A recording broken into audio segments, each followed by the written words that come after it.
Dans certains poissons, il y a un invité indésirable. Il s'appelle anisakis et il peut sérieusement gâcher votre repas et compromettre votre santé. Je vais vous donner quelques conseils pour profiter du poisson cru ou peu cuit, des sashimi par exemple, en toute sécurité. L'anisakis, c'est un ver microscopique qui vit naturellement dans les poissons marins. Il y a d'ailleurs une hypothèse selon laquelle le réchauffement climatique favoriserait la croissance de ce parasite, mais ce n'est pas encore confirmé par des preuves scientifiques directes et chiffrées. Cet anisakis, ce n'est pas un danger pour le poisson lui-même, mais c'est un problème pour les humains qui consomment du poisson cru ou peu cuit. Et c'est exactement le cas quand on mange des sushis, des sashimi ou du poisson mariné, fumé ou juste snacké. Quand on avale une larve vivante d'anisakis, elle peut s'enfoncer dans la paroi de l'estomac ou de l'intestin. Et alors là, les symptômes peuvent apparaître assez vite, parfois en quelques heures après le repas. Ce sont des douleurs brutales au ventre, des nausées, des vomissements, parfois il y a de la fièvre. On peut d'ailleurs confondre cela avec une crise d'ulcère à l'estomac ou avec une appendicite. Une de mes patientes a été opérée d'une appendicite par erreur. En fait, elle n'avait pas d'appendicite, mais elle avait un anisakis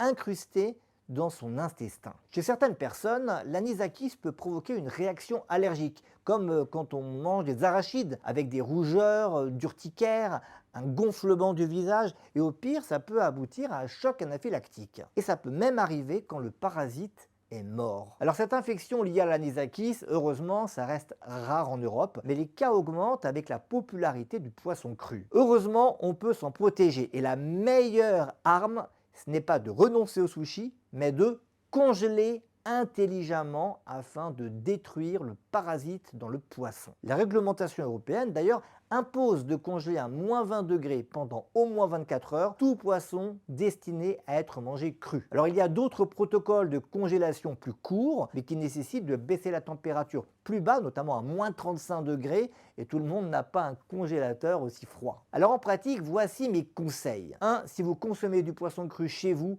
assurez-vous qu'il ait été congelé au préalable. Votre congélateur domestique, souvent autour de -18 degrés, n'est pas toujours suffisant pour garantir la destruction du parasite. Deuxièmement, évitez le cru avec certains poissons très à risque, comme le hareng, le maquereau, la lotte ou le flétan, sauf si vous avez la garantie à 100% d'une bonne congélation. Et si vous avez, après un repas de poisson cru, des douleurs digestives ou une réaction allergique inhabituelle, consultez rapidement. Pour résumer, ce parasite est un vrai danger, mais uniquement quand on l'ignore. Quand on connaît les bonnes pratiques, on peut continuer à savourer des sushis, l'esprit tranquille.